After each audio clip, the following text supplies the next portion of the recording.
நீதிமானை சோதித்து அறியும் போது தேவனை அந்த கஷ்டங்கள், நஷ்டங்கள், இழப்புகள் எது வந்தாலும் உண்மையா பின்பற்றி இருந்தால் அவர்களை திராணிக்கு மேலாக தேவன் சோதிக்கிறவர் அல்ல.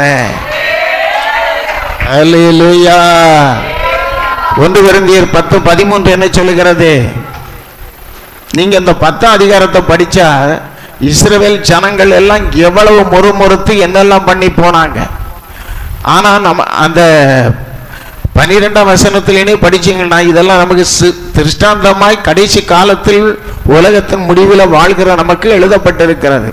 சொல்லிக்கிட்டு 13ஆம் வசனத்துல மனுஷருக்கு நேரிடுற சோதனை அல்லாமல் வேறே சோதனை உங்களுக்கு நேரிடவில்லை. தேவன் உண்மை உள்ளவராய் இருக்கிறார். தேவன் உண்மை உள்ளவராய் இருக்கிறார். திராணிக்கு மேலாக நீங்கள் சோதிக்கப்படுவதற்கு, திராணிக்கு மேலாக சோதிக்கப்படுவதற்கு அவர் இடம் கொடாமல் சோதனையை தாங்கத்தக்கதாக